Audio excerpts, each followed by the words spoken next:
Salut les fans. Bienvenue dans cette nouvelle vidéo. Si tu viens d'arriver sur la chaîne, abonne-toi et active la cloche de notification pour ne rien rater de l'actu foot. Le mercato estival bat son plein et, entre prolongations inattendues, scandales en coulisses, incertitudes physiques et tractations de dernière minute, les géants du football européen dessinent les contours de leur saison à venir. Au Real Madrid, c'est un cadre emblématique qui voit son avenir s'éclaircir.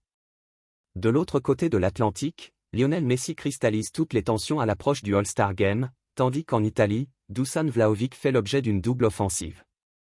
En Premier League, Manchester United et Newcastle veulent frapper fort avec Randal Kolo Muani. Pendant ce temps, le FC Barcelone fait face à un casse-tête médical avec Ter Stegen et se heurte à un mur du côté de l'Inter pour Denzel Dumfries. Dans cette actualité chargée, chaque décision pourrait bien tout changer. Le Real Madrid va déroger à l'une de ses règles les plus sacrées.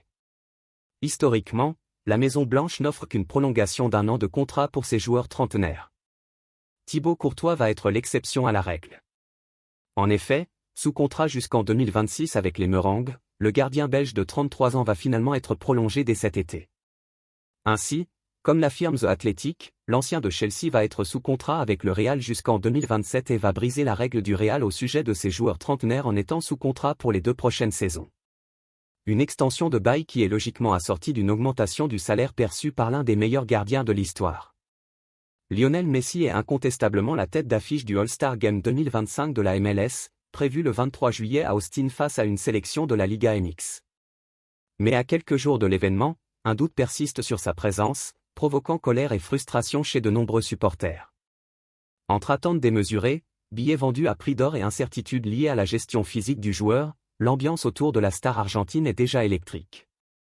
Depuis son arrivée à l'Inter Miami à l'été 2023, Lionel Messi enchaîne les performances marquantes, et la saison 2025 de la MLS ne fait pas exception. Auteur de 12 à 16 buts en 17 matchs de saison régulière selon les bilans, il a notamment inscrit un 5e doublé consécutif, égalant des records de la Ligue. Il a été désigné à plusieurs reprises joueur de la semaine, pour ses prestations impressionnantes, dont un match historique avec 6 contributions, 1 but et 5 passes décisives, établissant de nouveaux standards en MLS. Ses performances, combinées à son leadership hors du terrain, ont fait de Messi une figure centrale dont l'impact dépasse les frontières sportives, dynamisant l'intérêt pour la MLS aux États-Unis et à l'international. Plus récemment, la Pulga a porté son équipe jusqu'en 8e de finale de la Coupe du Monde des clubs avant de chuter face au PSG. Le 23 juillet 2025, Austin accueillera le prestigieux All-Star Game de la MLS à Q2 Stadium, opposant une sélection des meilleurs joueurs de la MLS à une équipe All-Star de la Liga MX. Cet affrontement fait partie d'un partenariat renouvelé entre les deux ligues, qui inclut également la League Cup et la Campeón Cup. La semaine sera ponctuée de plusieurs temps forts, un skill challenge opposant 10 stars de chaque championnat le 22 juillet, une grande célébration festive gratuite sur les rives d'Austin avec animation et musique live, et un programme de communauté et de promotion autour du soccer.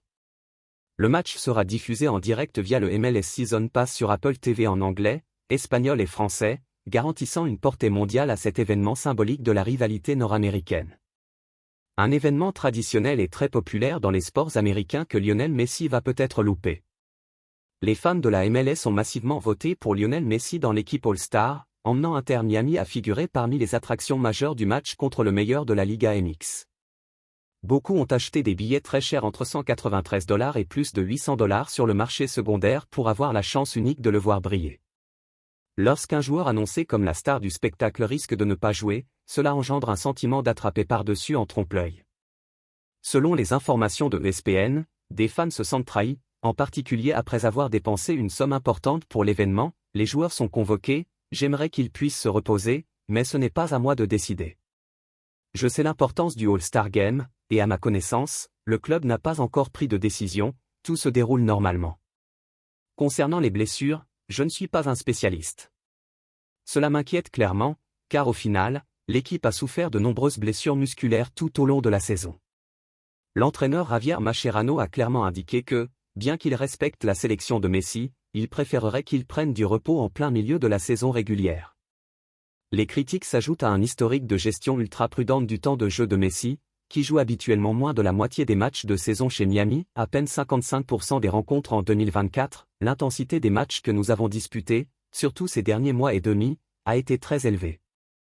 Mais il faut aussi trouver une explication, s'améliorer et essayer d'éviter cela, car l'équipe se dégrade progressivement avec les blessures. Bien sûr, cette stratégie vise à préserver sa condition physique pour les matchs cruciaux, mais pour les fans de la MLS et de l'All-Star Game, c'est une désillusion, ils n'ont pas simplement payé pour voir l'événement, mais pour voir Messi jouer. Cette logique de « football business » laisse un arrière-goût amer, avec une impression que l'enjeu commercial prime sur la « magie » sportive qu'il incarnait. À quelques jours du coup d'envoi de l'All-Star Game 2025 à Austin, tous les regards restent braqués sur Lionel Messi. Jouera pas? L'incertitude plane toujours autour de sa participation, et le silence d'Inter Miami n'aide en rien à calmer les esprits. En coulisses, la grogne monte parmi les supporters, déjà frustrés par les précédents forfaits ou absences partielles du joueur lors de tournées ou de matchs clés. Pour beaucoup, sa présence sur la pelouse de Q2 Stadium n'est pas une option mais une promesse implicite, celle de voir la légende argentine honorer l'événement qu'il incarne plus que quiconque. Reste à savoir si cette attente sera comblée, ou transformée en nouvelle déception. Alors que la Juventus Turin prépare sa reprise estivale, Dusan Vlahovic cristallise les attentions. Le buteur serbe de 25 ans, dont l'avenir à la Juve semble de plus en plus incertain malgré une proposition de prolongation jusqu'en 2027, est sollicité de toutes parts. Parmi les prétendants, le Fenerbahçe de José Mourinho mène une offensive de longue haleine. Selon AS, le coach portugais multiplie les contacts avec l'entourage du joueur depuis plusieurs mois. Une opération séduisante sur le plan sportif, mais surtout économique pour le club stambouliote, qui pourrait tenter de s'aligner via un prêt avec option d'achat, sans s'approcher des 12 millions d'euros annuels que touche actuellement l'attaquant à Turin. Mais en parallèle, un autre appel pèse dans la balance, celui de Massimiliano Allegri. Désormais à la tête de l'AC Milan, le technicien italien aurait lui aussi directement contacté Vlahovic. L'idée serait de l'associer à Rafael Leao dans un duo explosif.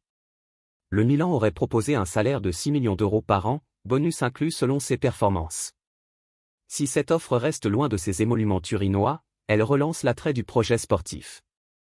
Pour Vlahovic, la décision s'annonce complexe, entre la continuité en Série A et une nouvelle aventure ambitieuse en Turquie. Selon nos informations, Randal Kolo Muani est la grande attraction de ce mercato d'été. Si la Juventus fait tout pour prolonger l'envoûtante parenthèse de son prêt réussi, Manchester United et Newcastle guettent la moindre ouverture pour s'attacher les services de l'attaquant français et ont même déjà amorcé des contacts. À 26 ans, l'international français s'impose comme une véritable attraction sur le marché des transferts, suscitant un engouement rare à ce niveau. Sa saison en prêt à la Juventus, d'abord sous Thiago Motta puis avec Igor Tudor, a marqué les esprits. Décisif, mobile, impliqué dans le jeu comme peu d'attaquants savent l'être, Kolo Muani a rapidement conquis le public turinois par son efficacité balle au pied, sa vision du jeu et sa capacité à faire briller ses coéquipiers. Son impact dans les grands matchs, sa régularité et son sens du collectif ont été salués par les observateurs comme par le vestiaire.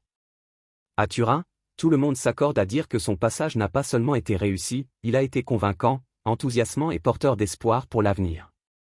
Auteur de 5 réalisations en 3 matchs, RKM a terminé la saison avec un total de 8 buts en 19 matchs. Partout en Europe, Kolo Muani fait parler. Il est dans toutes les discussions, au cœur des réflexions des grandes directions sportives. Les médias italiens, anglais, allemands ou français le placent régulièrement en une, preuve de son rayonnement grandissant. Entre sa puissance, sa finesse technique et son altruisme rare pour un attaquant axial, le joueur toujours sous contrat avec le PSG incarne le « neuf moderne » que recherchent tous les grands clubs. À la Juventus, on rêve de prolonger l'aventure, et on fait tout pour le convaincre que le projet turinois est taillé pour lui. Mais une chose est certaine, cet été, Randal Kolo Muani est l'un des noms qui fait le plus couler d'encre, et chaque mouvement autour de lui est scruté avec attention. Randal Kolo Muani est aujourd'hui dans le viseur des plus grands clubs européens, et notamment de 2 poids lourds de Premier League, Manchester United et Newcastle. Selon nos informations, les 2 clubs anglais ont identifié l'attaquant français comme une cible prioritaire pour occuper le poste de numéro 9 cet été. Du côté de Manchester, le dossier s'est accéléré après le refus d'Hugo Ekitike, obligeant les Red Devils à activer d'autres pistes solides. Kolo Muani figure sur la shortlist, avec un profil jugé idéal par la cellule de recrutement. Newcastle, de son côté, reste attentif à la situation d'Alexander Isak, au cœur de plusieurs rumeurs de départ vers l'Arabie Saoudite. Anticipant un possible mouvement, les Magpies ont pris des contacts autour de Kolo Muani, convaincus que son profil complet et son expérience internationale feraient de lui une pièce maîtresse du projet. L'intérêt pour l'ancien Nantais s'explique par son exceptionnelle polyvalence, rapide, technique, intelligent dans ses déplacements, il est capable de faire briller un collectif tout en restant décisif dans la zone de vérité. Son prêt convaincant à la Juventus a confirmé tout son potentiel, que ce soit sous Thiago Motta ou Igor Tudor. En Italie, il a su faire l'unanimité, et la Juve ne cache pas son envie de prolonger l'aventure avec un joueur qui a conquis à la fois le vestiaire et les tribunes.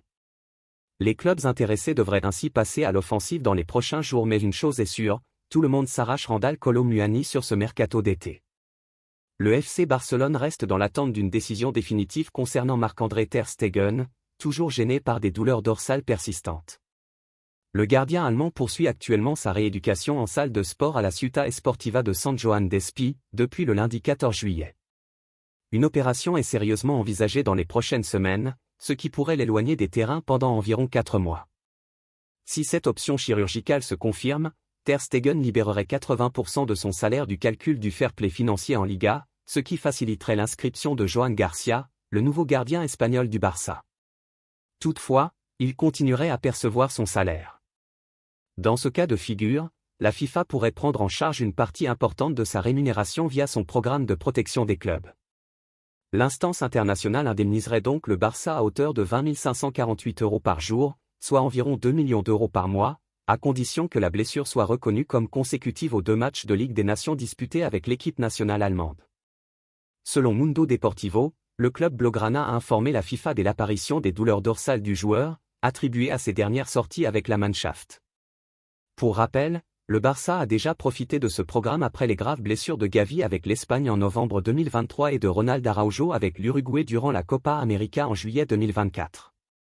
Si Ter Stegen venait à manquer plus de 28 jours consécutifs en raison de cette blessure d'origine internationale, le club catalan pourrait percevoir jusqu'à 2,465 millions d'euros sur une période de 4 mois.